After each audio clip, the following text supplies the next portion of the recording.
أعوذ بالله السميع العليم من الشيطان اللعين الرجيم.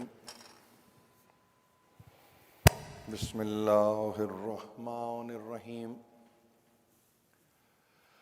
الحمد لله الذي هدانا لهذا وما كنا لنهتدي لولا أن هدانا الله لقد جاءت رسل ربنا بالحق والصلاة والسلام على النبي الأمي الخاتم لما سبق والفاتح لمن غلق المعلن الحق بالحق أبي القاسم محمد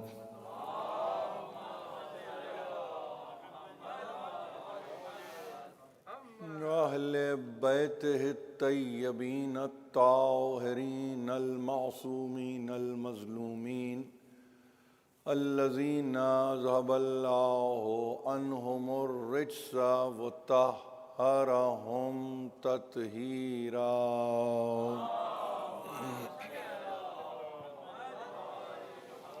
أما بعد فقد قال الله سبحانه وتعالى في محكم كتابه الحكيم وَلَقَدْ ذَرَأْنَا لِجَهَنَّمَ كَثِيرًا مِنَ الْجِنِّ وَالْإِنسِ لَهُمْ قُلُوبٌ لَا يَفْقَهُونَ بِهَا وَلَهُمْ أَعْيُنٌ لَا يُبْصِرُونَ بِهَا وَلَهُمْ آذَانٌ لَا يَسْمَعُونَ بِهَا أُولَئِكَ كَالْأَنْعَامِ بَلْ هُمْ أَضَلُّ أُولَئِكَ هُمُ الْغَافِلُونَ.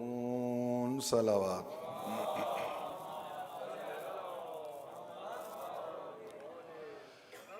عزیزان محترم، مرکز الخوئی میں یہ 3 روزہ پروگرام ہے اور اس کو جیسے کہ انہوں نے منسوب کیا ہے الوداعی مجالس کے ضمن میں. میرے پاس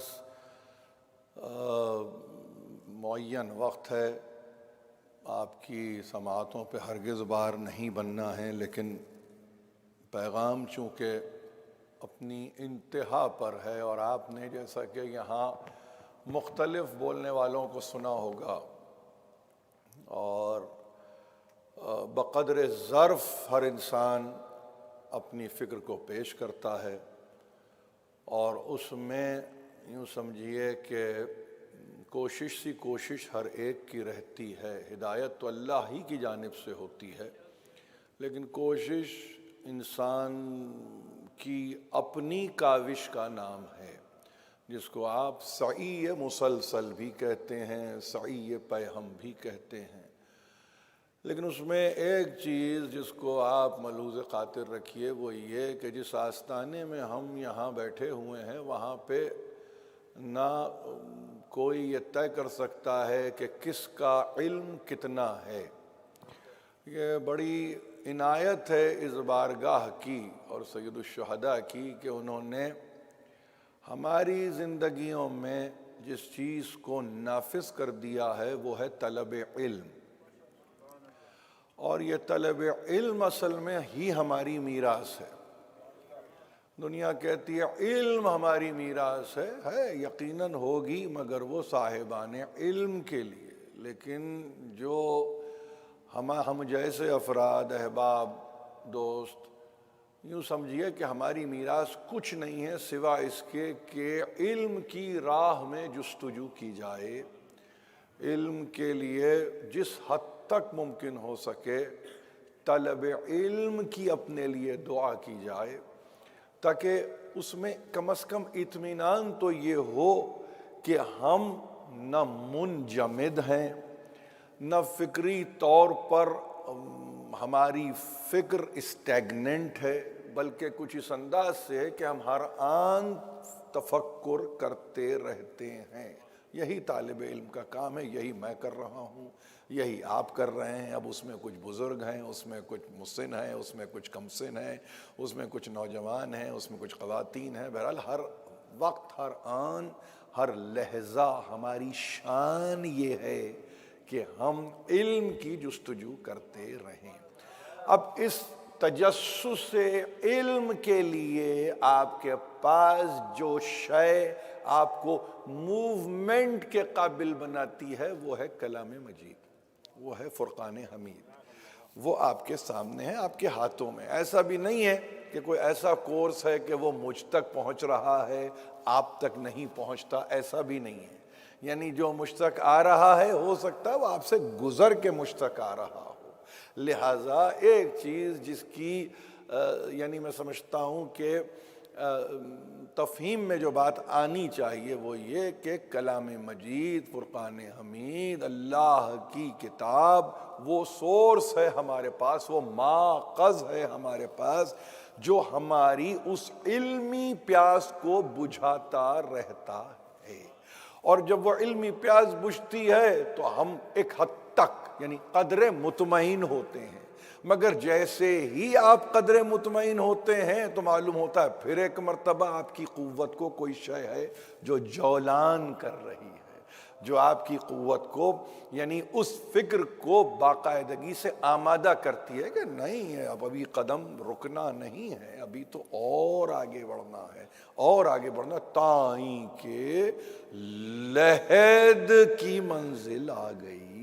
اور انسان یہ کہتا ہے کہ آخری سانس تک بھی وہ علم اور تحصیل علم اور طلب علم کی جستجو میں آگے بڑھ رہا ہے۔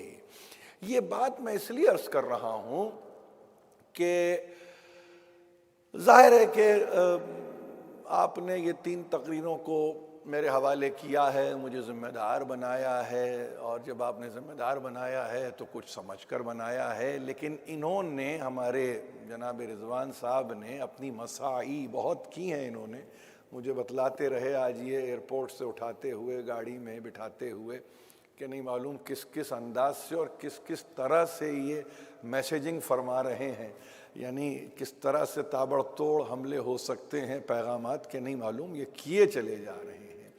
بھائی بات یہ ہے کہ بحیثیت منتظم کے یہ گھبراہٹ میں سمجھتا ہوں ہر منتظم کی ہوتی ہے، وہ چاہتا یہ ہے کہ کم از کم کوئی اگر کوشش کی گئی تو اس کا رسپانس تو مل جائے۔ اب ان کے لیے لٹمس ٹیسٹ آپ کا آنا ہے، میرے لیے نہیں ہے، کہیں ذہن میں یہ بات نہ ہے، میرے لیے یہ نہیں ہے کہ آپ آئیں تو، میرے لیے تو فرش عزا ہے، آپ نے روشنی کھول دی، مجلس تو شروع ہو گئی۔ اب کوئی آئے نہ آئے میں تو ظاہر ہے کہ پابند ہوں، ایک وعدہ میں نے کیا ہے، میں یہ نہیں کہہ سکتا اس وعدے کے تحت کہ کتنے لوگ ہوں گے، کتنے افراد ہوں گے، کتنے لوگ نہیں، قطعاً نہیں، بالکل نہیں، لیکن بحیثیت منتظم کہ ان کی حیرانی اپنی جگہ ہے۔ ظاہر ہے کہ ہو سکتا ہے تبرک پہ بھی نظر رہتی ہو، نہیں معلوم اور کیا کیا معاملات رہتے ہیں، میں نہیں جانتا ہوں، لیکن بحیثیت منتظم کے یہ ایک ذمہ دار آدمی ہے، اور انہوں نے اس کا باقاعدہ برملا مجھے ثبوت دیا یہ کہہ کے، شاید مجھے وہ مطمئن کرنا چاہتے تھے کہ ہم بھرپور اس کی تشہیر کر رہے ہیں، کیجئے، خوب کیجئے، لیکن بات یہ ہے کہ احساس ذمہ داری بھی تو کوئی چیز ہے نا۔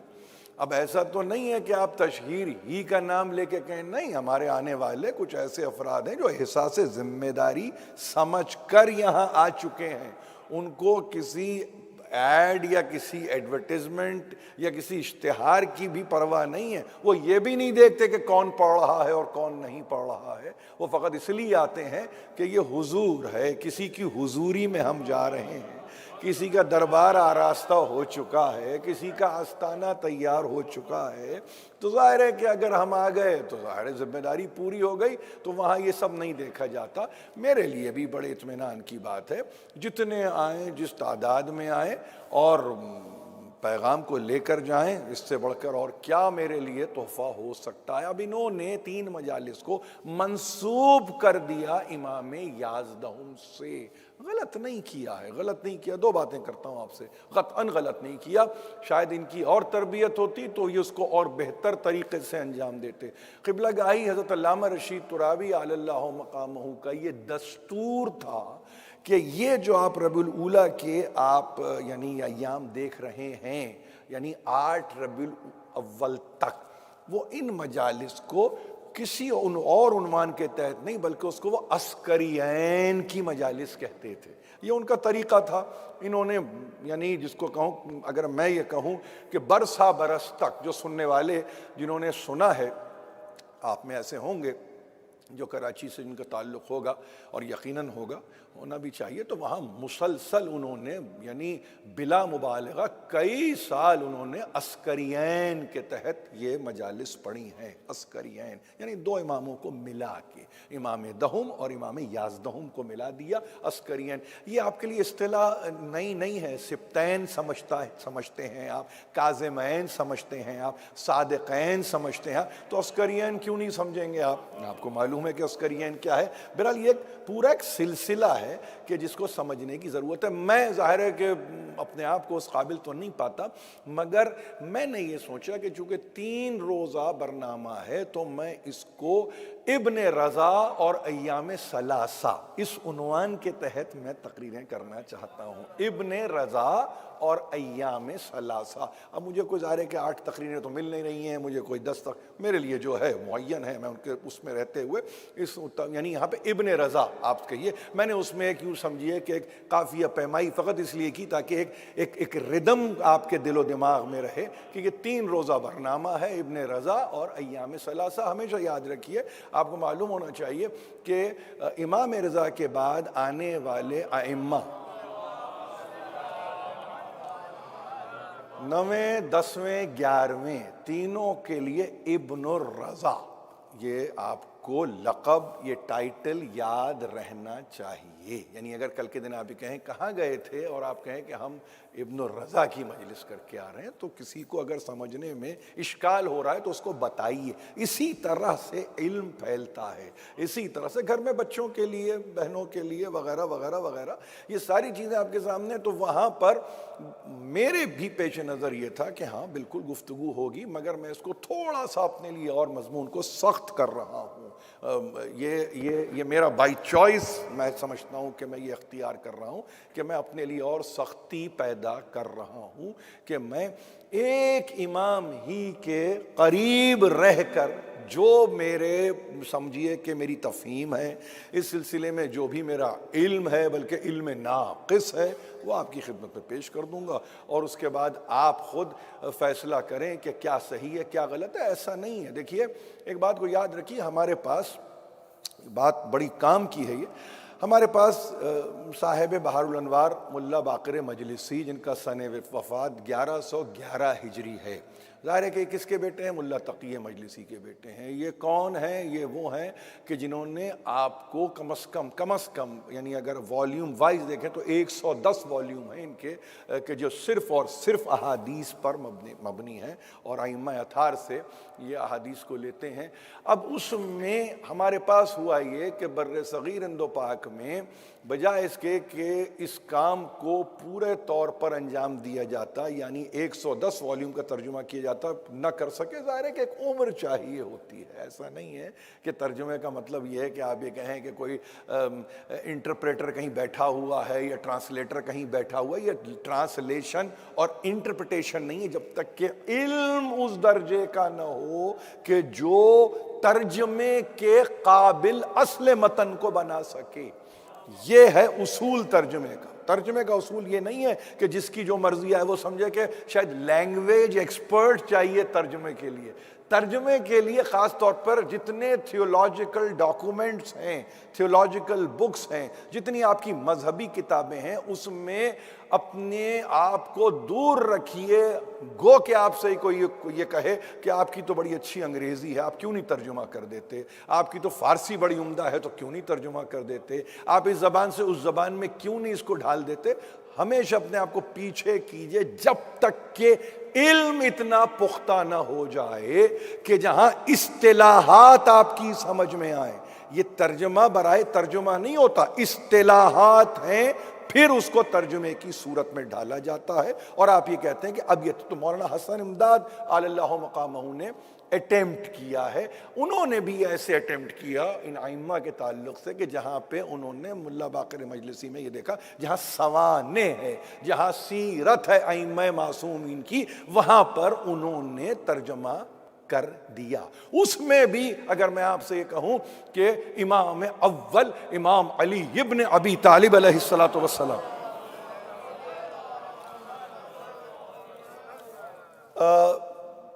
نہیں معلوم وہ کیا بات تھی، وہ ذرا قاصر رہے، وہ قاصر رہے. اس لیے میں سمجھتا ہوں اس کی وجہ یہ ہے کہ اس کی اپنی ذقامت یعنی اوریجنل اگر آپ ٹائٹلز کو دیکھیں، بہت اوریجنل ٹائٹلز کو جا کے دیکھیں آپ، شاید لائبریری میں آپ کو یہاں ملے گی بحر الانوار کا اوریجنل نسخہ اگر رکھا ہو تو آپ دیکھیں گے کہ انسان کا علم یہ ہوتا ہے کہ گویا وہ اپنی گردن ڈال دے اور وہ یہ کہے مجھ سے ممکن نہیں ہو سکے گا. اتنا ادق کام، اتنا ادق کام. فقط ایسا نہیں ہے کہ مولانا حسن امداد علی اللہ مقاموں کو میں نے نام لے لیا، اس سے پہلے ترجمہ مفتی طیب آغا الجزائری کچھ والیومز کا کر چکے تھے. یہ نام آپ کے لیے نیا نہیں ہونا چاہیے، میں سمجھتا ہوں، مجھے نہیں معلوم، یہ تو ادارہ مجھے بتائے گا کیا وہ کبھی آپ کے مرکز میں کسی بھی طرح سے آنے کے قابل رہے یا نہیں رہے.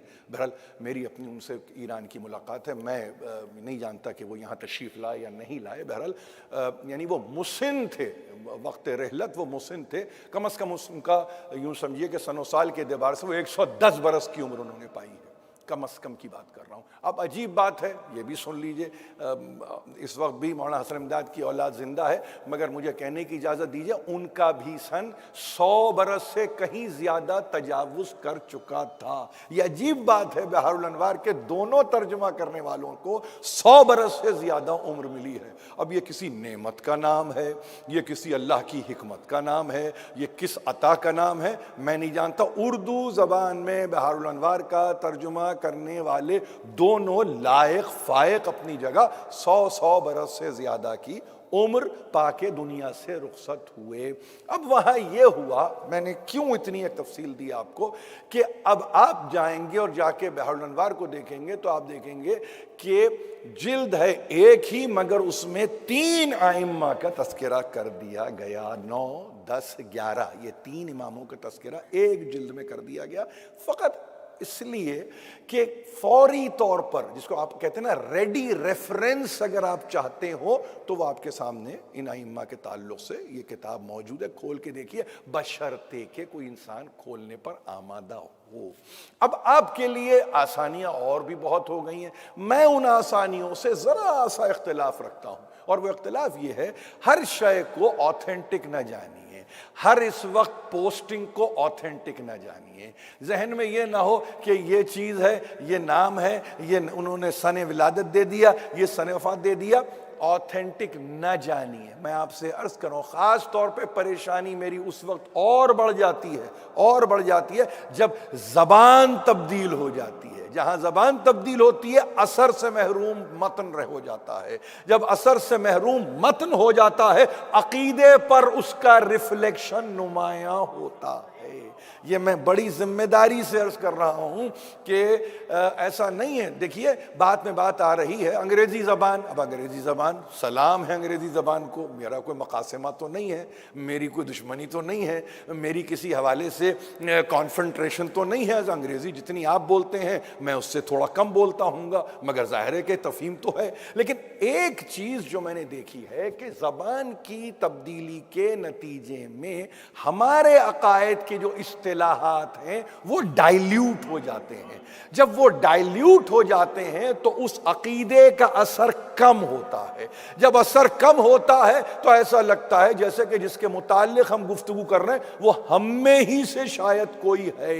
ہم میں ہی سے کتنے ایسے ایکسپریشن ہیں انگریزی زبان کے، میں اگر آپ کی خدمت میں پیش کروں تو آپ یہ کہیں گے کہ نامناسب ہے، اس کو اس طرح سے استعمال ہونا نہیں چاہیے تھا. کل ہی ایک کتاب نظر سے گزری، وہاں پہ انہوں نے اردو شاعری کو انگریزی میں ڈالا اور بڑا نامی نامی گرامی یعنی ایک پورا سلسلہ ہے، اس میں وہی ایک نام آپ کی خدمت پیش کرتا ہوں جنہوں نے کہ قرآن کا ٹرانسلیشن کیا انگریزی میں، میر احمد علی نام آپ کو یاد رہنا چاہیے، آج ان کا قرآن موجود ہے، اور میں سمجھتا ہوں کہ ہم لوگوں میں جو ہمارا طبقہ فکر ہے اس میں سب سے زیادہ اس کی ریڈنگ ہوتی ہے، سب سے زیادہ اس ترجمے کو آپ کنسیڈر کرتے ہیں۔ اس کی وجہ یہ کہ اس کی ایک خاص انٹرپریٹیشن ہے، اور اس کی خاص انٹرپریٹیشن کی وجہ سپرویژن ہے آغائے مرزا مہدی پویا علی اللہ مقامہ کی۔ تو اس میں یہ ہوتا ہے کہ آپ کو ایسا لگتا ہے کہ بڑا تنوع ہے اس کے ترجمے کے اندر، بڑی ڈائیورسٹی ہے اس کے اندر، اس میں بڑی ہی یوں سمجھیے کہ عقلانی توجیحات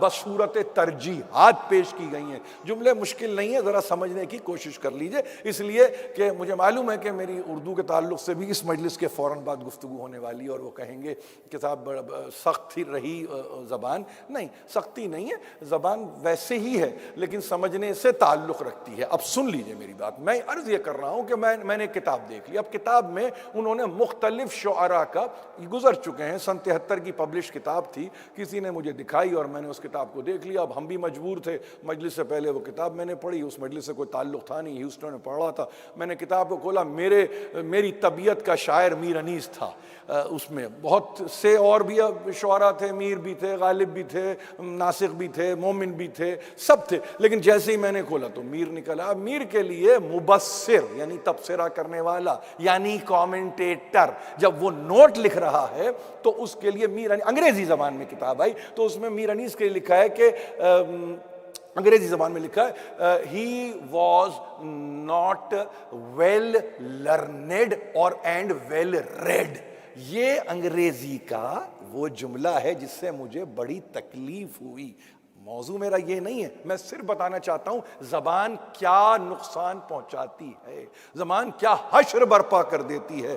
انیس کے لیے اگر کوئی یہ لکھے کہ he was not well read, he was not well learned, تو آپ کے ذہن میں پھر کیا بات آئے گی؟ چھوڑ دیجئے آپ اور ہم سمجھیے کہ ایک ہی جنریشن سے تعلق رکھتے ہیں۔ وہ بچے جن کو ابھی انیس پڑھانا تو دور ہے، انیس کو بتانا ہے کہ یہ انیس کون ہے، ان کو آپ بتائیں، اور اس کے بعد بچہ یہ سطر پڑھ کے یہ کہے کہ بابا نہ یہ پڑھے ہوئے تھے، نہ یہ سمجھے ہوئے تھے، نہ یہ جانے ہوئے تھے، تو اب ان کے کلام کو پڑھ کے کیا کرنا ہے ہم کو؟ اس لیے کہ لکھنے والا تو لکھ رہا ہے کہ he was not well read, he was not well learned. یہ گفتگو میں اس لیے عرض کر رہا ہوں، انگریزی زبان بہت مجبوری کے ساتھ یہی ہے، یعنی اگر اردو زبان یہ کہہ رہی ہو، مثلاً یہ کہے اردو زبان کہ بھائی وہ کسی ایسے مدرسے میں یا کسی ایسے کلیے میں یا کسی ایسے جامعے میں نہیں گئے کہ جہاں فارمل ڈگریز ملتی تھیں اس زمانے میں،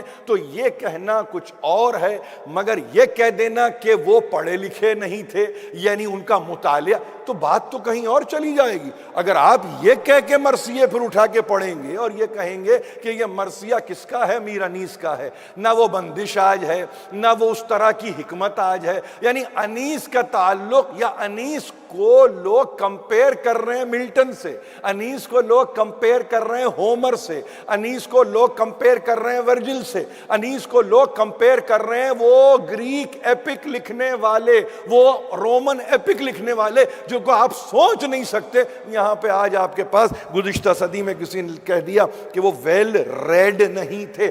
ان کے ویل ریڈ ہونے سے یا ان کے لرنڈ ہونے سے ہمارا تعلق نہیں ہے، ہم صرف یہ کہنا چاہتے ہیں کہ آپ انگریزی زبان میں جب کوئی ترجمہ کرتے ہیں تو اس میں اشکال پیدا ہو جاتا ہے، اس اشکال کو دور کر دیجئے۔ جتنے امام ہیں جب کبھی آپ انگریزی میں ان کی بایوگرافی کو پڑھیں گے تو کچھ ایسے لفظ ہیں کہ جو آپ کی سماعت سے ٹکرائیں گے اور آپ کو تکلیف میں مبتلا کر دیں گے۔ اب آپ کیا کریں گے؟ اس کے بعد کس کے پاس جائیں گے آپ؟ اس لیے کہ زبان محتاج ہے۔ یعنی کیا مطلب ہے محتاجی؟ زبان ابھی انریچمنٹ کے پروسیس سے گزر رہی ہے، یعنی زبان ابھی بلوغت کی حدود سے گزر رہی ہے، اس کو ایک شباب کی منزل پہ پہنچنا ہے، پھر وہ زبان شباب سے شاب کی منزل پر آئے گی، تب اس میں کہنہ مشقی پیدا ہوگی۔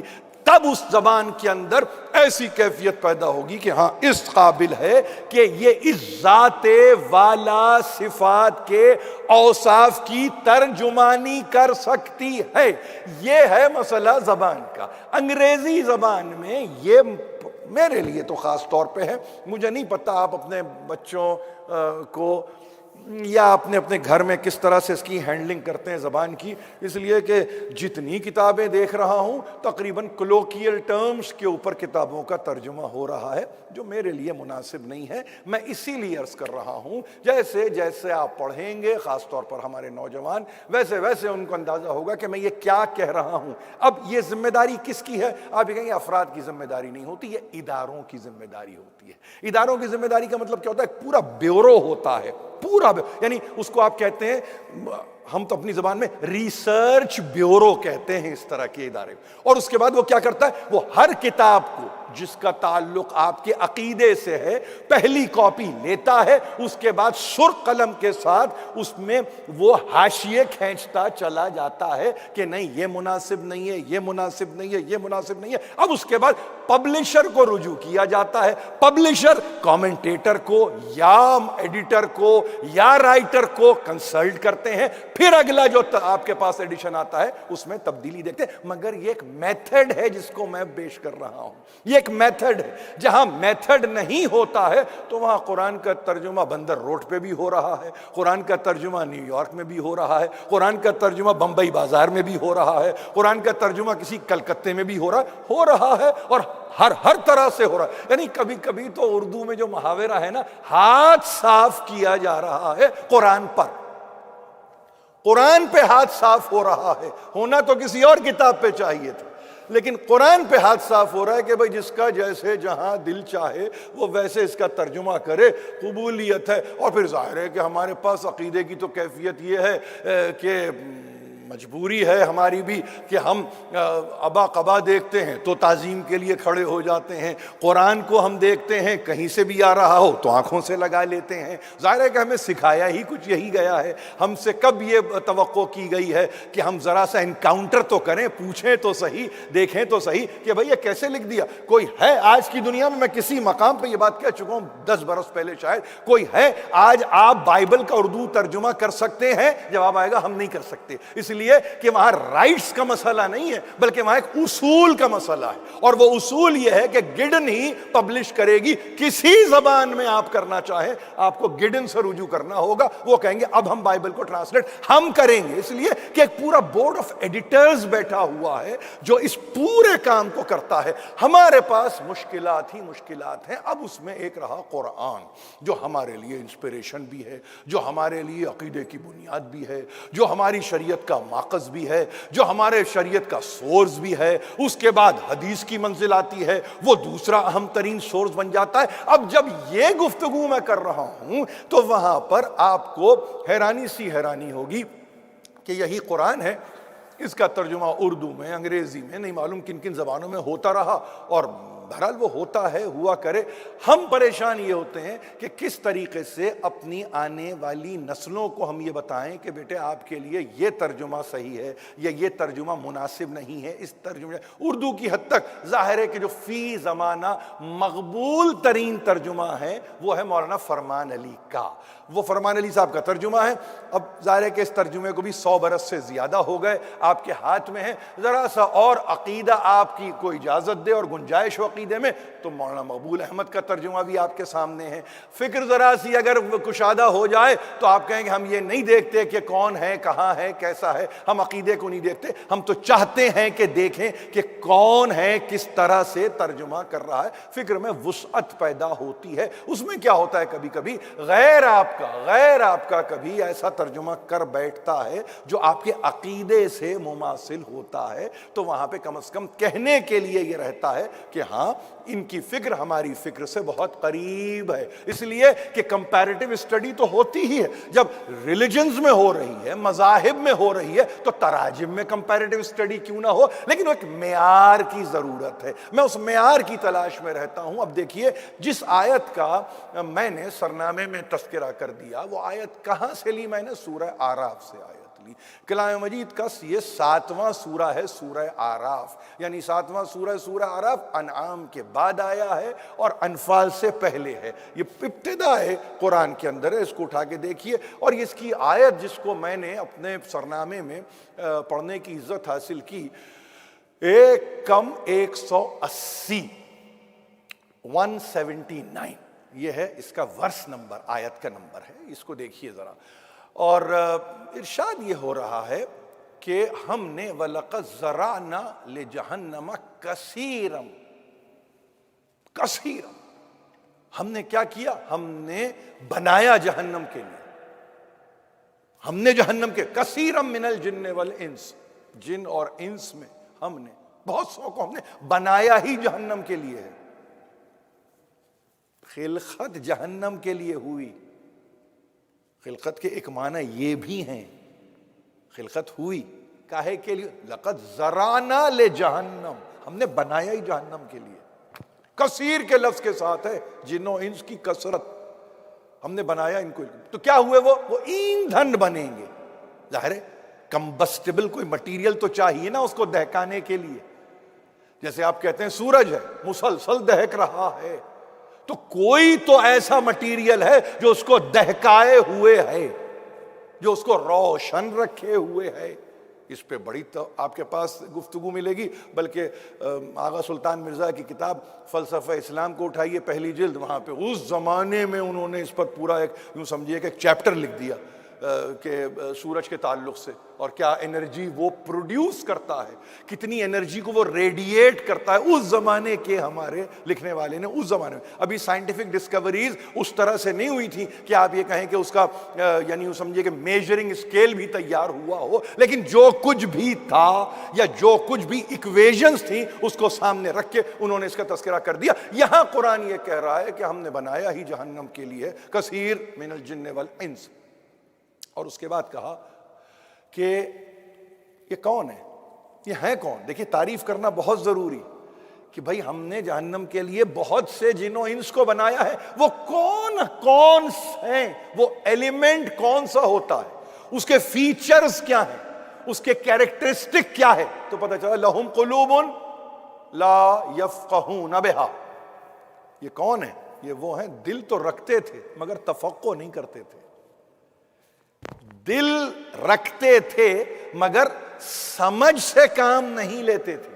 میں تھوڑا سا یعنی یوں سمجھیے کہ بچوں کو بتانے کے لیے، اگر عمر کم ہے یا انٹرنیٹ پہ سن رہے ہیں، تفقہ، اب ظاہر تفقہ ایک لفظ ہے پورا، وہ فقہ سے نکلا ہے، اب فقہ سے کیا معنی ہے وہ پھر آگے بتاتا ہوں آپ کو، لیکن بات یہ ہو رہی ہے کہ لہم قلوب، کون تھے؟ ہم نے جہنم بھر دی کثیر جن و انس سے، لیکن یہ کون ہے؟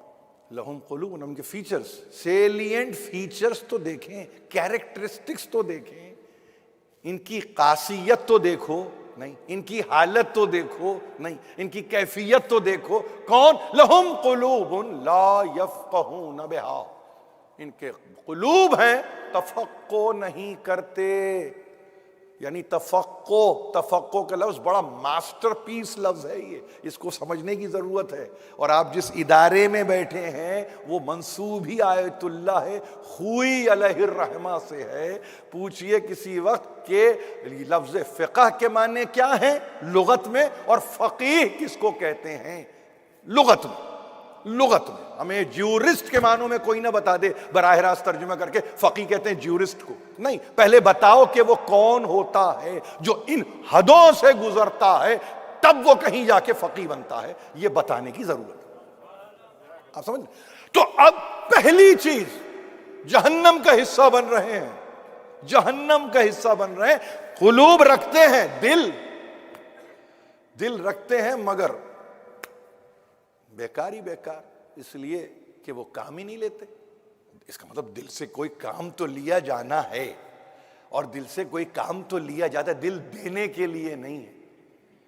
اردو ادب میں تو دل دیا جاتا ہے، نہیں، دل دینے کے لیے نہیں، دل سے تو کام لینا ہے۔ اس کا مطلب اپنے پاس رکھو، سنبھال کے رکھو، اس کو دے نہ دو، یہ کموڈٹی دینے والا، اور دے دیا تو پھر لینے کی کوئی صورت ہی نہیں ہے۔ تو دینا نہیں ہے، دینا نہیں ہے، یہ ادب ہے، وہ ادب کچھ اور ہے، یہ قرآن کا ادب ہے جو میں پیش کر رہا ہوں۔ یہ قرآن کا ادب ہے. وہ شعر و شاعری اپنی جگہ، تقیل ہی تقیل ہے، وہ چھوڑ دیجئے اس کو، لیکن یہ آپ کی اپنی شے ہے. ڈسکوالیفیکیشن پہلے ہی لمحے ہو جائے گی اگر دل نہیں رکھتے، اور اگر دل رکھ کے دھیان نہیں دیتے. دونوں باتیں، دل رکھنا بھی ہے، دھیان دینا بھی ہے. یہ سارے اردو کے لفظ ہی ہیں، آپ کو لطف آئے گا. یہ اردو ہے، یہ زبان عجیب و غریب زبان ہے. یعنی ایک ایک وقت میں 50 لفظ آپ پیش کر دیجئے فقط اس کے تعلق سے. دل رکھیے اپنے پاس اور پھر سمجھیے، دیکھیے، جانیے، بوجھیے. اور اس کے بعد کہا لہم اعین لا یبصرون بہا، آنکھیں تو ہیں دیکھتے نہیں. یہ کون لوگ ہیں؟ دیکھیے میں نے پھر بار وَلَقَدْ ذَرَانَا لِجَهَنَّمَ كَثِيرًا مِنَ الْجِنِّ وَالْإِنسِ. بار آپ ریفر کرتے رہیں. بھر دیا جہنم کو، ہم بھر دیں گے. جن و انس میں کثیر ایسے ہیں، ہم بھر دیں گے جہنم کو. ہم نے پیدا ہی کیا اسی لیے. تو پیدا اگر کیا ہے تو وہاں کیوں، کیا کیفیت تھی؟ سب کچھ دیا تھا. اب اس کو انگریزی زبان میں کہتے ہیں فیکلٹیز آف انڈرسٹینڈنگ.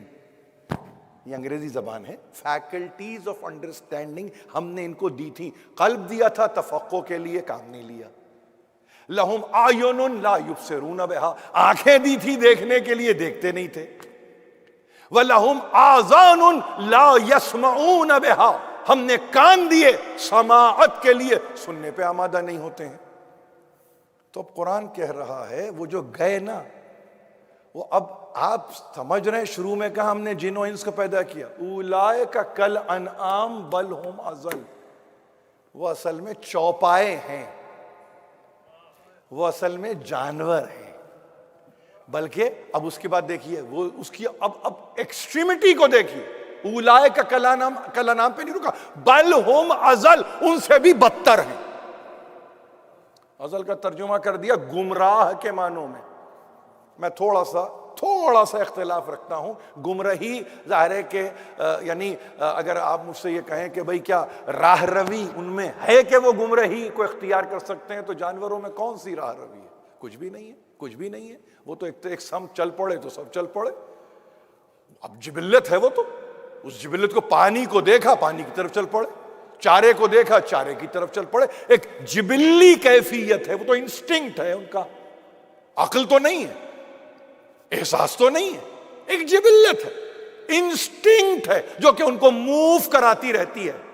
تو اس کا مطلب یہ ہے کہ ایک ایسی منزل بھی قرآن کے سامنے ہے کہ اگر تم عقل سے کام نہیں لوگے اور تم تفقہ نہیں کرو گے، تجسس نہیں کرو گے، مبصر نہیں بنو گے، یعنی دیکھنے کی قوت رکھتے ہوئے انجان بنے رہو گے، سننے کی طاقت رکھتے ہوئے سننے ہی سے محروم رہو گے، تو ہم پھر کنسیشن نہیں دیں گے.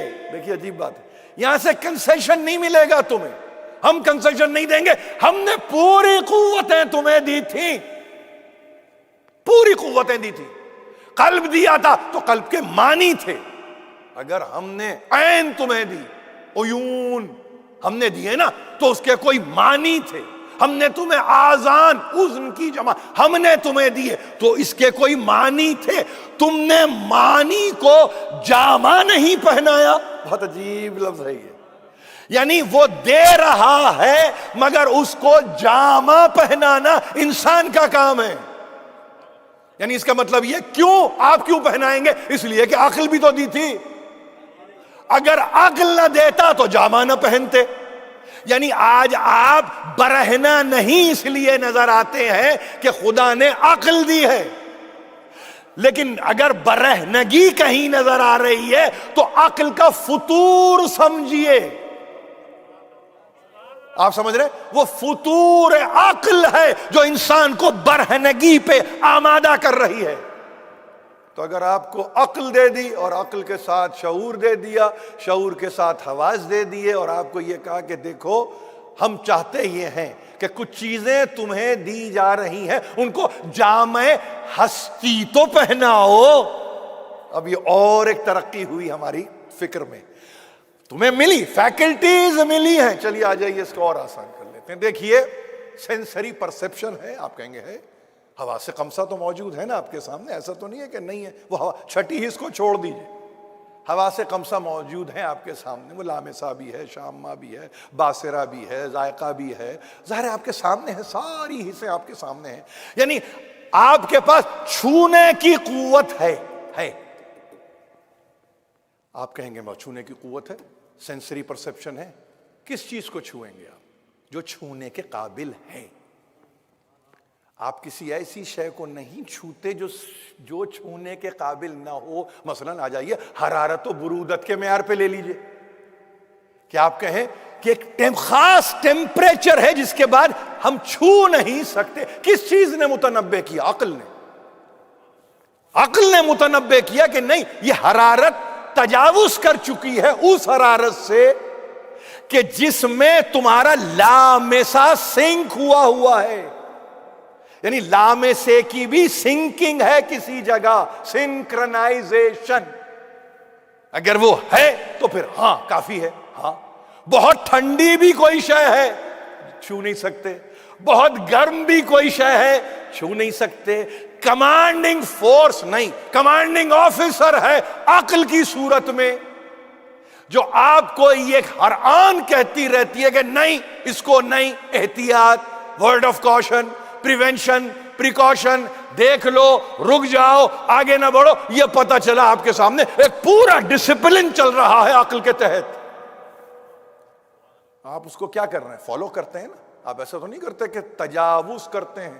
عقل کہہ رہی ہے نہیں اور آپ کہتے ہیں ہاں.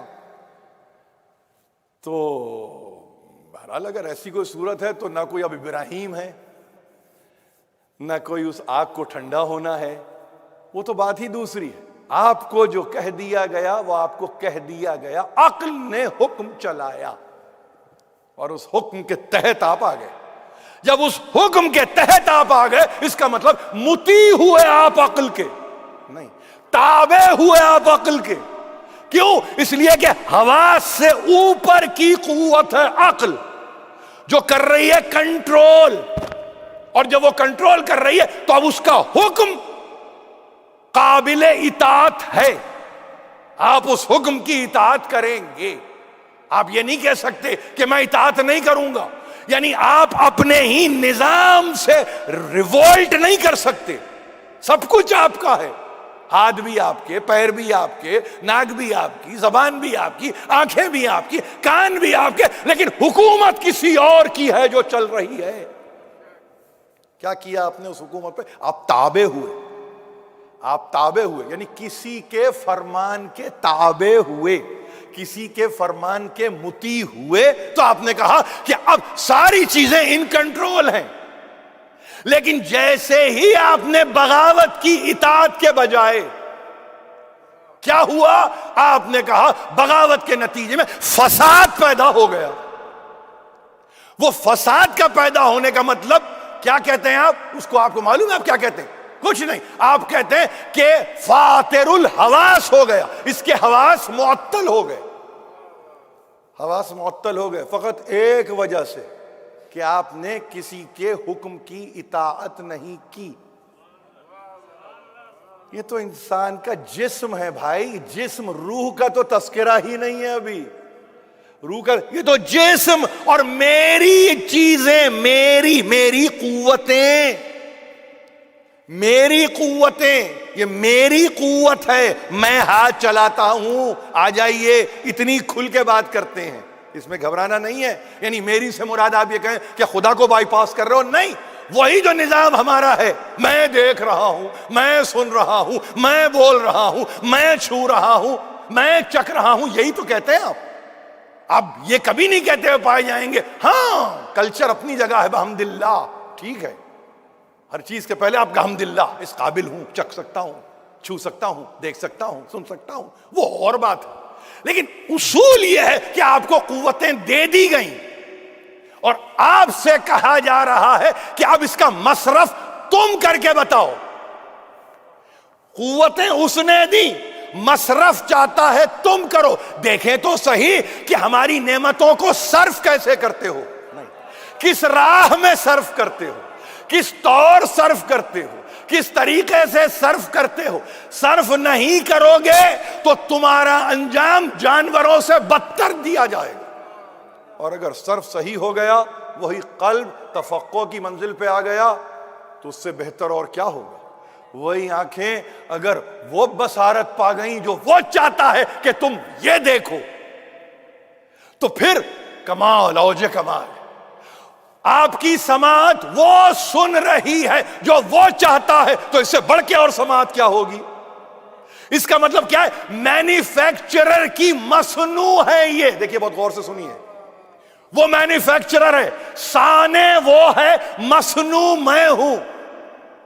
کون سا صانع چاہے گا کہ اس کی مصنوع کو ایبیوز کیا جائے؟ دنیا کا کون سا صانع مجھے لائیے سامنے. بہترین سے بہترین گاڑی بنانے والے، بہترین سے بہترین جہاز بنایا اس نے، آپ چلائیں پانی میں، تو آپ تو ایبیوز کر رہے ہیں. بنائیں وہ کوئی ایسی چیز جس کو بر پہ چلنا ہے، آپ چلا دیں بحر کے اوپر، اس کے بعد شکوہ آپ کریں ڈوب گئی. جہاز تو ڈوب گیا تو پلٹ کے کہہ گئے بھائی پانی کا جہاز تھا، ہوائی جہاز تھا، کون سے جہاز کو آپ پانی پہ لے کے گئے. تو بات یہ ہو رہی ہے کہ اس کا مطلب کچھ پری ریکویزٹس ہیں. اب جہاں صانع اور مصنوع، مینوفیکچرر اور آسان لفظ میں کہا بھائی یوزر، کنزیومر، تو وہاں کیا ہوتا ہے؟ وہاں یہی تو ہوتا ہے کہ جو اس کی ہدایات ہیں اس پہ عمل کرو. کسی اکوپمنٹ کو اس کا ایک سرٹن آپریٹنگ ٹیمپریچر ہے، آپ اس کو ویسے ہی استعمال کریں گے تو اس کی لانجیوٹی ہے. آپ سمجھ رہے؟ یعنی اس کی عمر طولانی ہوتی ہے. اگر مینوول کو پڑھ کے آپ کہیں ایسے استعمال کرنا ہے. زندگی بنانے والا، دینے والا قرآن کو مینوول بنا کے بھیج رہا ہے، اور آپ سے توقع یہ کر رہا ہے اس مینوول کے تحت آپ کی زندگی کو بسر ہونا چاہیے. اب آپ نہ وہ مینوول کی فکر ہے آپ کو، نہ وہ مینوول کے لانے والے کی قدر ہے آپ کو. کچھ بھی تو نہیں ہے، مگر میری زندگی ایسے کیوں ہوتی ہے، مگر مجھ پہ یہ مصیبتیں ایسی کیوں پڑتی ہیں، مگر مجھ پہ یہ آفتیں کیوں ایسی پڑتی ہیں، مگر میری دعا کیوں نہیں قبول ہوتی. ارے بتاؤ اکارڈنگ ٹو مینوول سب کیا ہے یا نہیں کیا ہے؟ اگر سب کر لیا ہے تو پریشان نہیں ہونا. پریشان اس لیے کہ گارنٹیڈ ہے. دیکھیے بڑی عجیب بات کر رہا ہوں، وارنٹیز ہیں. مینوول کے تھرو کام کرو گے تو گارنٹی بھی اپنی جگہ، ضمانت بھی ہے، وارنٹی بھی اپنی جگہ، یعنی اس کی مدافعت بھی ہے کہ تم پریشان نہیں ہونا، کبھی کوئی تکلیف ہوگی ہم دور کریں گے، تم پریشان نہیں ہونا. لیکن ایک وقت آتا ہے کہ دل دیا تم کو، تفقع نہیں کرتے نا، آنکھیں دی تم کو دیکھتے نہیں ہونا، کان دیے تم کو سنتے نہیں ہونا. اب ہم تم کو بتا رہے ہیں پیدا تو کیا تھا تمہیں جہنم کے لیے، مگر بدترین خلقت کے طور پہ تمہیں واپس لے کے جائیں گے. اولئک کالانعام بل ہم اضل. اور اس کے بعد آخری آیت کیا ہے، ٹکڑا کیا آخری آیت کا، اولئک ہم الغافلون. اب یہ دیکھیے، ہمیشہ قرآن مجید کے پڑھنے والے جتنے بیٹھے ہیں، ہم نے تو اپنے بزرگوں سے یہ سنا ہے، جیسے آپ کسی کتاب کو پڑھتے ہیں نا اور اس کا کلائمیکس آخری چیپٹر میں جا کے پڑھتے ہیں، ہمیشہ ہر آیت کا کلائمیکس آخری 3 لفظوں میں ڈھونڈنے کی کوشش کیجئے. پوری آیت آخری 3 لفظ ذرا غور کریں گے آپ، یعنی پوری آیت جا کے سم اپ ہو رہی ہے. اور یہ تو اولئک، وہ تو غافل ہیں، ہم الغافلون. یعنی غفلت کا مطلب آپ کو پتا ہے کیا ہے؟ عجیب بات ہے، مولانا فرمان علی یاد آ گئے. انہوں نے کہا یہ غافل ہیں، کس چیز سے غافل ہیں؟ دل رکھ کے دل سے غافل ہیں، آنکھیں رکھ کے آنکھوں سے غافل ہیں، کان رکھ کے کانوں سے غافل ہیں. کس چیز سے غافل ہیں؟ عجیب بات ہے. یہ دیکھیے، یہ ہے، میں کہتا ہوں نا، آسانی سے ترجمہ نہیں ہوتا قرآن کا جب تک کہ علم آپ کا اس بلندی پہ نہ ہو. اولئک ہم الغافلون کا ترجمہ کیا بریکٹ میں ود ان پیرنتھیسس، یہ وہ لوگ ہیں جو امر حق سے غافل رہے. امر حق سے غافل. یہ غافلون کا جب لفظ آیا نا، تو اس آیت کے تناظر میں انتہا امر حق کیا ہے، حق کا حکم کیا ہے، حق کا آرڈر کیا ہے، تمہیں جو دے رہے ہیں اس کو تمیز و تہذیب و تمدن کے دائرے میں رہتے ہوئے صرف کرو، اور پھر دیکھو گے کہ اس کے ریزلٹس تمہیں کیا ملیں گے۔ وہی دل جس سے تم توقع نہیں کرتے، اگر توقع کرنے لگو تو کیا ہوگا، کبھی اس کے بھی امکانات کا جائزہ لیجئے۔ وہ آنکھیں جو تمہیں ہم نے دیکھنے کے لیے دی تھیں، تم واقعی میں دیکھنے لگو تو تمہارا مقام کیا ہوگا۔ وہ کان جو سننے کے لیے ہم نے تمہیں دیے تھے، اگر تم وہ سنو جو ہم سنوانا چاہتے ہیں تو بتاؤ تمہارا مقام کیا ہوگا۔ تم دھکے کھاتے پھرو گے دنیا میں، تم در بدر رہو گے، تم در در کی ٹھوکر کھاؤ گے۔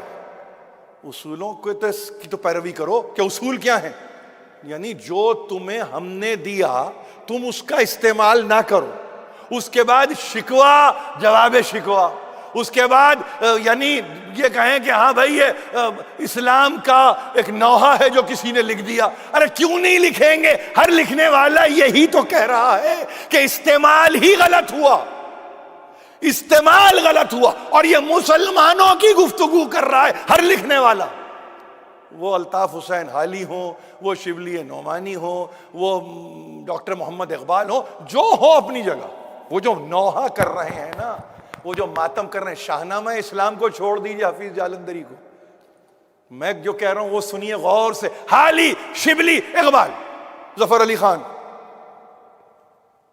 مولانا جوہر، محمد علی جوہر، کیا کہہ رہے ہیں، شکوہ، شکایت، مسلمانوں کی تنزلی، زوال، اسباب زوال، اس پہ گفتگو ہو رہی ہے، سارا وقت اس پہ گفتگو ہو رہی ہے۔ کیوں ہو رہی ہے؟ اس لیے کہ تم نے اس مصنوع کو استعمال ہی نہیں کیا۔ اگر اس مصنوع کو استعمال کرتے تو تمہیں صناعی سمجھ میں آتی، صناعی کا مطلب اس کا کرافٹ سمجھ میں آتا، بہت عجیب لفظ استعمال کرو، انگریزی کا لفظ ہے، خدا کا کرافٹ سمجھ میں آتا اگر تمہیں پروڈکٹ سمجھ میں آ جاتا، لیکن تم نے اس پروڈکٹ کو دیکھا ہی نہیں۔ جب پروڈکٹ نہیں دیکھا تو تمہیں کرافٹ کیا سمجھ میں آئے گا، اس نے کرافٹ کیا کیا ہے، کیسے سنوارا ہے اس نے تمہیں، کیسے نکھارا ہے اس نے تمہیں۔ لقد خلقنا الانسان فی احسن تقویم، ایسے ہی تو نہیں کہا تھا، ہاں ثم رددناہ اسفل السافلین، وہ بناتا ہے احسن تقویم پہ، تم پھیر کے لے جاتے ہو اسفل سافلین کی طرف۔ ذمہ داری اس کی ہے کیا؟ ذمہ داری اس کی نہیں ہے، ذمہ داری اس کی ہے کہ جس نے انتہائی غیر ذمہ داری سے مس ہینڈلنگ کی ہے پروڈکٹ کی۔ آج کی ٹرمز میں بات کر رہا ہوں، آج کی، اگر یہ مس ہینڈلنگ نہ ہوتی تو آپ کا مرتبہ کیا ہوتا، کبھی سوچیں نا، اس آیت کو ریورس کر کے بھی تو دیکھو۔ معلوم یہ ہوا کہ اگر تفقع قلب میں، سمجھداری، وزاداری ہوتی تو ظاہر ہے کہ وہ جہنم کا تذکرہ کہاں ہوتا۔ وہ آنکھیں جو تمہیں نعمت کے طور پہ عطا کی گئی تھی، اب اگر تم اس کا استعمال صحیح کر لیتے، یعنی کچھ ایسے مناظر قدرت ہیں جس کا وہ مشاہدہ کرانا چاہتا ہے، فقط وہ ماؤنٹ ایورسٹ کی صورت میں نہیں ہے، کبھی کبھی انسان کا قد اس ماؤنٹ ایورسٹ سے اتنا بلند ہو جاتا ہے، اتنا رفیع ہو جاتا ہے، اتنا اس کو علو مل جاتا ہے کہ دنیا اس کو امیر المومنین کہہ کے پکارتی ہے۔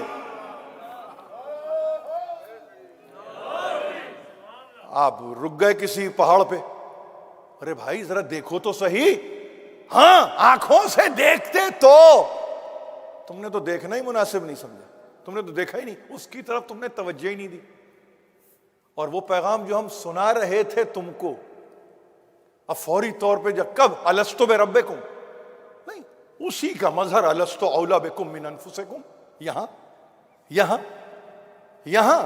ارے بھائی 10 ہجری، یہاں 1433 برس پہلے، یہاں اس دنیا میں، کہ تم کل کے دن وہاں کے انکاری رہو تو یہاں کے منکر تو نہ بنو۔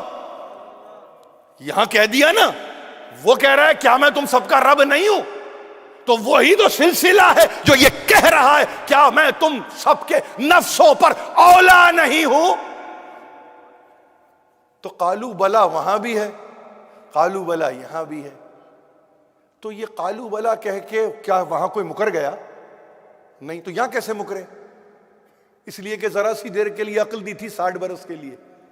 اپنی چھوٹی سی عقل کو تم نے چلایا کس کے مقابلے پہ؟ فرمان رسول کے مقابلے پہ. فرمانے وہاں پہ یعنی عالم زر سے پشتوں سے نکال کے سامنے کھڑے کر کے یہ کہا میں تمہارا رب ہوں. کہو میں تمہارا رب ہوں. کیا میں تمہارا رب نہیں ہوں؟ بلا، ہاں آپ ہی ہمارے رب ہے، تو ہی ہمارا رب ہے. کیا چیز تھی جو وہاں نہیں تھی؟ اور کیا چیز ہے جس بنیاد پہ یہاں پہ تم نے ایک مرتبہ یہ کہہ کے مان کے تسلیم کر کے انکار کیا؟ اب یہ ہے وہ فکر کا مرحلہ جس کے لیے آتے ہیں مدد کے لیے ابن الرضا صلوات اللہ وسلامہ علیہ.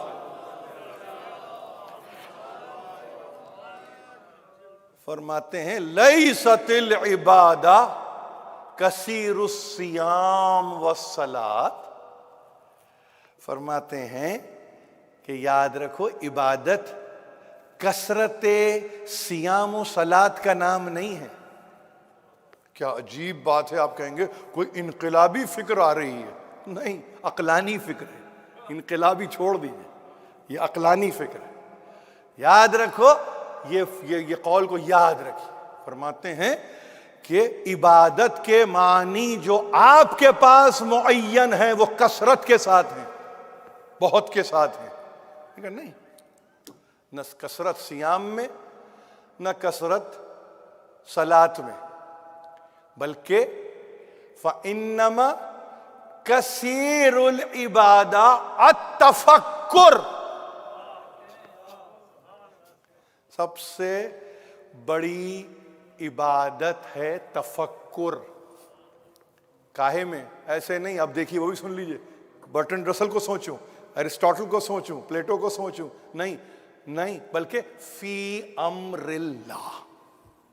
یہ حدیث ختم ہو گئی. تحف العقول ابن شعبہ حرانی کنٹمپرری ہے ابن بابوے کے، شیخ صدوق کے. ان کے شاگرد ہیں شیخ مفید. ان کے لیے یعنی ملا باقر مجلسی نے کمینڈ کیا باقاعدہ، جس کو کہتے ہیں نا کہ اپلوڈ کیا ہے ان کی ایفرٹ کو، کہ جہاں انہوں نے اسپرچویلٹی موریلٹی کے اوپر احادیث کو جمع کر دیا. اور تحف العقول، اور تحف العقول کیسے ما فی جا من الحکم والمواعظ من آل رسول. یہ ہے کتاب کا پورا نام، تحف العقول. آپ پڑھتے ہیں، آپ کے سامنے سے گزرتی ہے یہ کتاب، اور وہاں اس کتاب نے یہ حدیث رکھ دی لا کے، اور جس کے لیے جہاں پہ ڈسینڈنگ نوٹ ہے آیت اللہ خوئی کا. اب ان کے مرکز میں بیٹھا ہوں میں، یہ بات کرنا میرے لیے لازم ہے. انہوں نے یعنی حرانی کے تعلق سے بس اتنا کہا ہے کہ جب معاملہ فقہی مسائل کا آئے گا اور جب آپ کو احادیث کو لینا پڑے گا مسائل فقہی کو طے کرنے کے لیے، تو وہاں پہ ہم ابو شعبہ حرانی پہ پوری طرح بھروسہ نہیں کر سکتے. کیوں؟ دیکھیے بڑی اہم بات ہے. کیوں؟ اس لیے کہ انہوں نے حدیثوں کو بیان کرتے ہوئے اسناد کو حذف کر دیا، راویوں کے سلسلے کو حذف کر دیا. کتنا کوشن آپ دیکھ رہے ہیں. ہمارا مسلک اتنا اہم مسلک ہے ہمارا. ہم ہر ایک سے آسانی سے چیزیں نہیں لیتے. یہ آپ کو ذہن میں رکھیں اس بات کو. یہ ممبر ہے نا، ممبر کوئی اگر آ کے بیٹھ جائے تو اتنی آسانی سے قبول نہ کرو. میں آپ سے کہہ رہا ہوں چیک کرو، نہیں کاؤنٹر چیک کرو. فقط چیک کرنے سے کام نہیں ہوگا، کاؤنٹر چیک یعنی 2 کتابوں کو ملا کے دیکھو. یہ میں آپ سے عرض کر رہا ہوں، بڑی ذمہ داری کی بات کر رہا ہوں. بھائی میں اپنے ابو جد کے طریقے پہ چل رہا ہوں. مجھے دنیا سے کیا لینا دینا، کون کیا کر رہا ہے، کہاں سے پڑھ کے کون چلا گیا. صرف یہ کہنا چاہتا ہوں آیت اللہ العظمی سید ابو القاسم خوئی علیہ الرحمہ مسائل فقہی میں حرانی کی احادیث کو اس لیے قبول نہیں کیا جا سکتا کیونکہ انہوں نے اسناد کو حذف کیا۔ علم رجال میں سب سے بڑا مسئلہ ہے یہ کہ اگر حدیث کو آپ بغیر راوی کی سند سے اور پھر جتنے طبقوں میں وہ حدیث جا رہی ہے اگر اس کا اعلان نہیں کریں گے تو آپ قابل قبول نہیں ہیں۔ اتنے کٹھن ریسٹرکشنز کے بعد اگر محمد و آل محمد کی حدیثیں آپ تک پہنچی تو اس سے بڑھ کے معجزہ کیا ہوگا؟ یہ ریسٹرکشنز کے بعد پہنچی حدیثیں۔ جب کافی پہ آپ کہتے ہیں 16,199 تو یہ بہت ریسٹرکشنز ہیں، اور فقہ میں آنے کے بعد کیوں آپ کہیں گے فقہ ہی کیوں؟ فقط اس لیے کہ فقہ آپ کے روزمرہ کے مسائل میں آتا ہے، اور آپ کے روزمرہ کے مسائل کا مطلب یہ ہے کہ اگر آنے واحد کے لیے بھی کوئی ٹیڑھ پیدا ہو گئی تو قیامت تک کے لیے ایسا لگے گا جیسے کوئی ٹاور آف پیسا کھڑا ہو گیا، اتنی ٹیڑھ پیدا ہو جائے گی، دین میں ذائق پیدا ہو جائے گا، دین میں کجی پیدا ہو جائے گی، اور وہ راہ استقامت کی نہیں رہے گی، ضلالت میں بدل جائے گی، یعنی گمراہی ہو جائے گی۔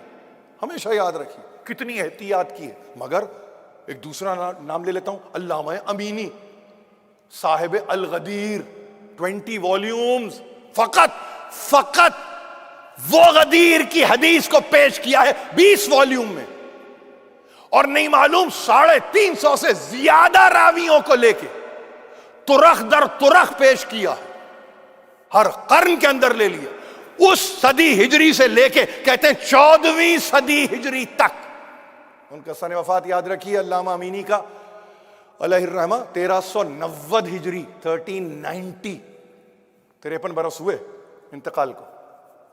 بڑا اہم نام ہے آپ کے پاس، یہ کتابیں دیکھنے سے تعلق رکھتی ہیں، اس کے ترجمے آ چکے ہیں، اردو ترجمہ بھی ہے، انگریزی ترجمہ بھی ہے، کہ فقط ایسا تھوڑی ہے کہ آپ کہیں گے وہ پڑھ لو من کنت مولا فہذا علی مولا اس لیے کہ آپ کو اچھا لگتا ہے، نہیں، ہم نے بڑے کڑے امتحان سے گزار کے مولائیت کو لیا ہے۔ یہ ایسا ہی نہیں مل گئی آپ کو کہ آپ نے کہا کہ بس یہ پڑھ لو تو لے لو، نہیں، یہ قال رسول اللہ نہیں ہے، آپ سمجھ رہے ہیں؟ یہ کڑے امتحانوں سے گزری ہوئی حدیثیں ہیں جو آپ تک آئی ہیں، تو آپ کے لیے قیمتی ہوتی ہیں یہ حدیثیں۔ ہم ان حدیثوں پہ جان دیتے ہیں، جان کمپرومائز نہیں کرتے ہم۔ کل کے دن کوئی محقق آیا، اس نے کہا کہ نہیں، اس کا مطلب یہ کیوں نہیں لیتے ہم اس ایک لفظ کا کوئی اور مطلب؟ فقط اس لیے کہ ہمارے پاس اتنے رجال ہیں، اتنے راوی ہیں، کہتے ہیں یہ ایک ہی مطلب ہے، جن معنی میں نبی مولا ان معنی میں علی مولا، بس۔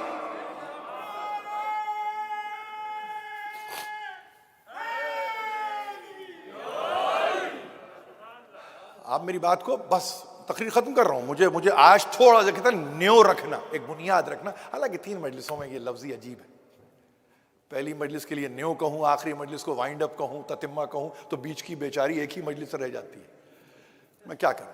لیکن یہ آپ بس فارمیلٹیز ہوتی ہیں، اس کو اسی طرح کہا جاتا ہے۔ میرے لیے بڑا مشکل ہے، میں خود طالب علم ہوں، کوشش کرتا ہوں، محنت کرتا ہوں، کسی نوجوان کی صورت دیکھتا ہوں اور انسپریشن ملتی ہے، ایسا لگتا ہے جیسے کہ آپ کہیں کہ آپ کسی یوں چنگاری کو ہوا دے دیں، جب ہوا دے دیں گے تو پھر آپ ہی شعلوں سے پھر آپ ہاتھ تاپیے، اس لیے کہ یہ تو حرارت ہے۔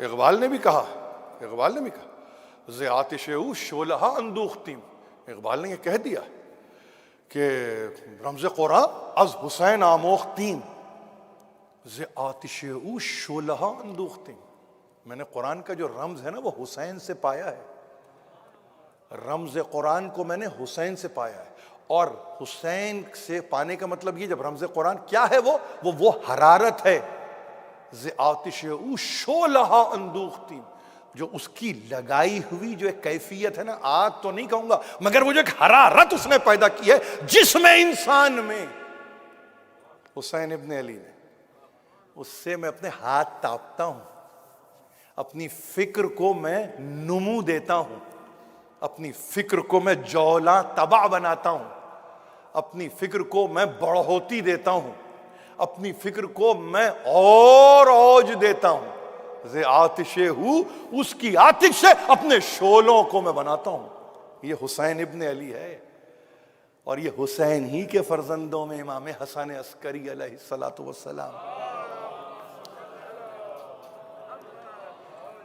اس حدیث سے کل ہم گفتگو کو شروع کریں گے، اور میں چاہتا ہوں کہ ہمارے جو سننے والے ہیں وقت پر آ جائیں تاکہ ان کی جان میں جان رہے، اور ظاہر ہے کہ وقت پر ہم مجلس کو شروع کر سکیں۔ میں بات جیسے میں نے عرض کیا، گھڑی تو سامنے ہے میرا خود ایک سسٹم الرٹ ہے، اور وہ سمجھیے کہ مجھے خود 50 منٹ 55-60 منٹ سے زیادہ بڑھنے کی مجھے وہ نہیں دیتا ہے، مگر بہرحال میں جس حد تک بھی کوشش کرتا ہوں اس میں یہ کہ بار نہ بنوں۔ کئی مصیبتیں ہیں، پہلی مصیبت زبان کی ہے، وہی سماعت پہ بار بن جائے تو آپ بتائیے کہ اب آگے کی کیا گفتگو کروں۔ پھر اس کے بعد یہ کہیں کہ صاحب اتنی کٹھن گفتگو کرتے ہیں کہ جس کے اندر نہ کوئی نعرہ ہے، نہ کوئی درود ہے، نہ کوئی سلام ہے، اور یہ گفتگو مسلسل ہو رہی ہے، تو یہ تو نہ خود رکتے ہیں نہ ہمیں رکنے کا موقع دیتے ہیں۔ تو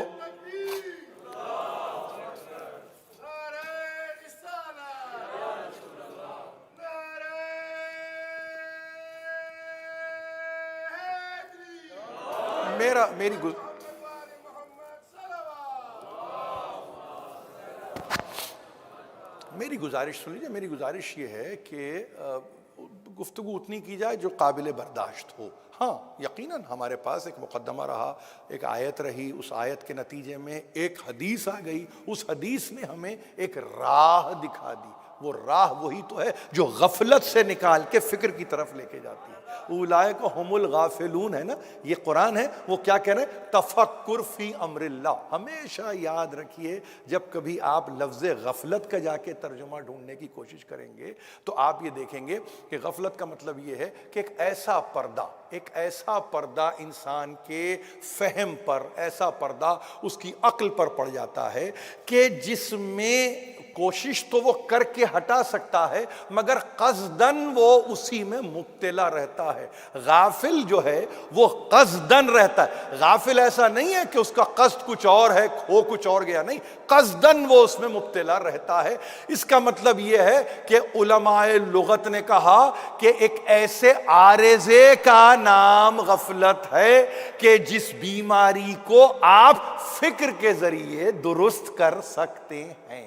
یہ ہے آج کی تقریر کا آخری فقرہ۔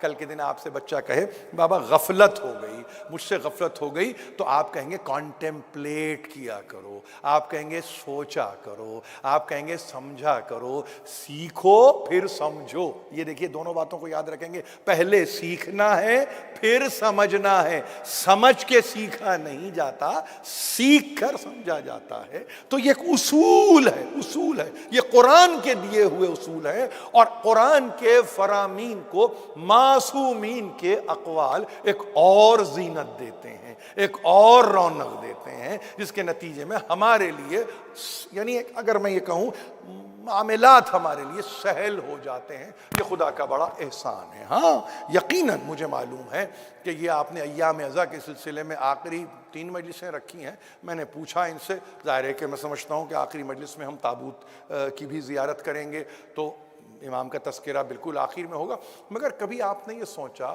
کہ 5 ربیع الاولیٰ کو مجلس پڑھنے والے جب مجلس پڑھتے ہیں تو وہ محرم کو بھول کے مجلس نہیں پڑھ سکتے، وہ سفر کو بھول کے مجلس نہیں پڑھ سکتے۔ میری تقریر ختم ہو رہی ہے، نہ ہم محرم کو بھول سکتے ہیں نہ ہم سفر کو بھول سکتے ہیں، ہمارے سامنے دونوں مہینے رہتے ہیں، مگر میں کیا کروں، ایک ایسا بھی انسانوں میں انسان ہے، نہیں، انہی ائمہ میں ایک ایسا امام ہے 35 برس تک کربلا کو یاد کرتے رہے، اور یاد کرنے کا مظاہرہ مسلسل آنسو، مسلسل گریا، مسلسل بکا، مسلسل رونا، یعنی کیفیت یہ آسمان کو دیکھیں تو روئیں، زمین کو دیکھیں تو روئیں، کیفیت یہ ہے کہ بازار میں نکلیں تو روئیں، گھر میں بیٹھیں تو روئیں، کوئی ملنے والا آ جائے تو روئیں۔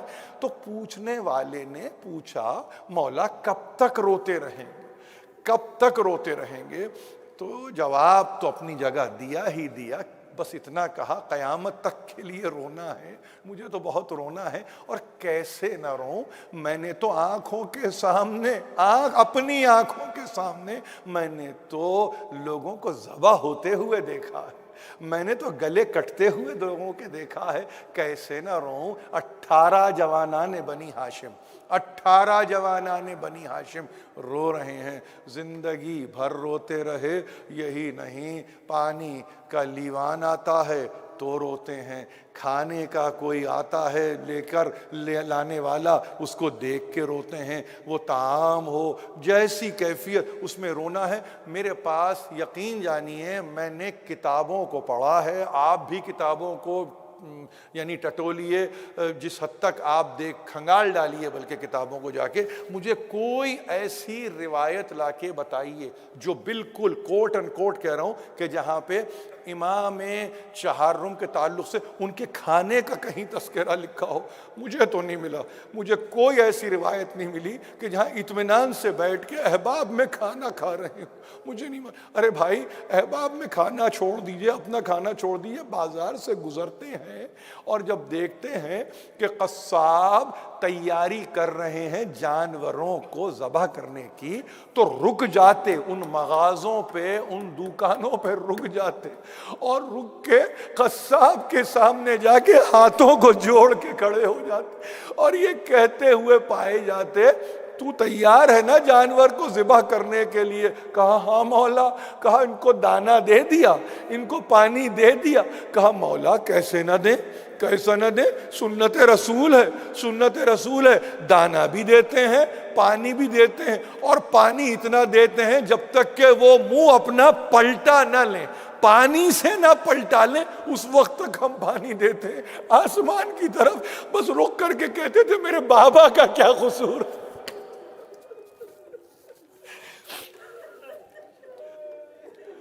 یہ تو حق ہے نا، یہ تو امام زین العابدین کا اتنا تو حق ہے نا، اس فریاد کا تو حق ہے نا کہ آسمان کی طرف دیکھ کے تو کہہ سکتے ہیں کہ پروردگار میرے بابا کا کیا قصور تھا، میرے بابا کو 3 روز کا بھوکا پیاسا ذبح کیا گیا، میرے بابا کی اولاد کو 3 روز کا بھوکا پیاسا ذبح کیا گیا، میرا 6 مہینے کا بھائی علی اصغر اس کو تیر سے ذبح کیا گیا۔ کہتے کہتے بس یہ منزل آئی کہ ایک وقت کہتے ہیں کہ منہال کوفی آیا، اور جب منہال کوفی آیا تو آپ مصلی پہ بیٹھے ہیں، نماز سے فارغ ہوئے، مڑ کے دیکھا تو زیارت کے لیے آیا ہے، اور کہنے والے کہتے ہیں کہ عمرہ تمام کر کے آیا تھا، جو بھی وقت رہا ہوگا بس دیکھا، غور سے دیکھا تو اتنا کہا منہال کیسے آنا ہوا؟ کہا مولا زیارت کے لیے آیا ہوں۔ کہا منہال قاتل علی اصغر گرفتار ہو گیا، کہ علی اصغر کا قاتل کو گرفتار کر لیا مختار نے۔ ایک مرتبہ منہال کہتے ہیں میرے جسم میں راشا پیدا ہو گیا، میرے جسم میں راشا پیدا ہو گیا، کیا نام لے رہے ہیں؟ کہا منی مولا میرے علم میں نہیں ہے، میرے علم میں نہیں ہے، کچھ نہیں کہا، گئے سجدے میں گئے۔ منہال نے کہا بس میں نے اتنا سنا کہ بس یہ کی جا کے رب العزت کی بارگاہ میں بس یہ کہا پروردگار قاتل علی اصغر کو تو آگ اور لوہے کا مزہ چکھا دے، آگ اور لوہے کا مزہ چکھا دے۔ منہال کہتے ہیں کہ میں وہاں سے کھڑا ہو گیا، میں آیا، میں نے دیکھا مختار سے ملاقات کی، میں نے ملاقات کی، ابھی ہماری ملاقات ہو ہی رہی تھی، کہیں سے ایک آواز آئی کہ حرملہ ابن کاہل اسدی گرفتار ہو گیا، حرملہ گرفتار ہو گیا۔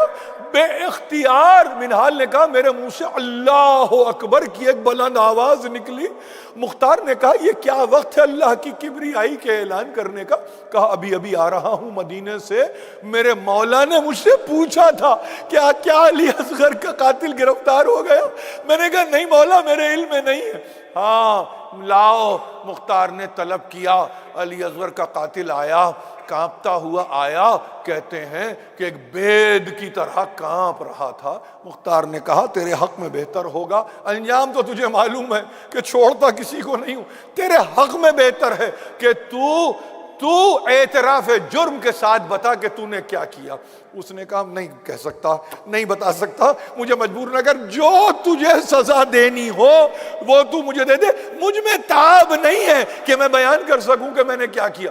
مختار نے کہا نہیں یہ ایسے نہیں ہوگا، تجھے تو جواب دینا ہوگا۔ قصہ مختصر، ایک منزل آئی. ایک مرتبہ اس نے کہا 3 تیر تھے رہ گئے تھے میرے پاس ترکش میں. ایک تیر میں نے اس وقت چلایا کہ جب سقائے سکینہ ابو الفضل عباس سکینہ کی مشق کو پانی سے بھر کے لا چکے تھے.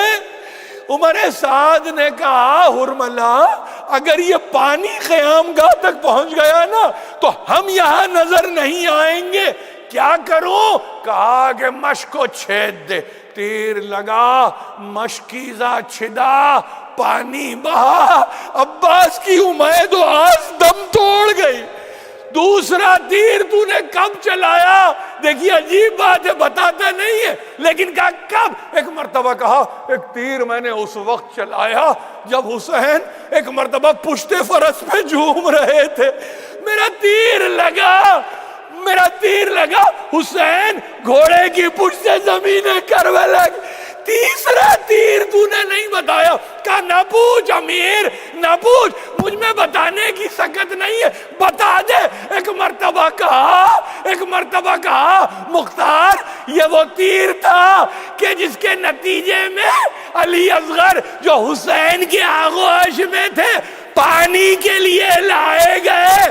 سوکھی زبان کو ایک مرتبہ ہونٹوں پہ پھیرا, لشکر منقلب ہو گیا. میرے پاس سہ شعبہ تیر تھا, جانوروں کو شکار کرنے والا.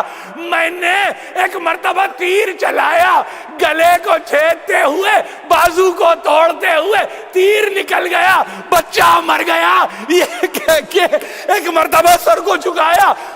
منہال کہتے میں فوراً پہنچا تائی کے قبر کر دوں. مولا انجام تک پہنچ گیا. میں نے جا کے کہا سجدہ شکر میں گئے, سجدے سے سر اٹھایا. میں نے کہا مولا ہاتھ کو جوڑتا ہوں آپ کی خدمت میں, بس ایک معروضہ ہے, ایک سوال ہے, یہ کرنا چاہتا ہوں. مولا آپ نے کسی اور کے قاتل کو نہیں پوچھا, آپ نے اپنے بابا کے قاتل کو نہیں پوچھا. ایک مرتبہ روتے ہوئے کہنے لگے منہال وہ تیر علی اصغر کے گلے پہ نہیں امامت کے سینے پہ لگا.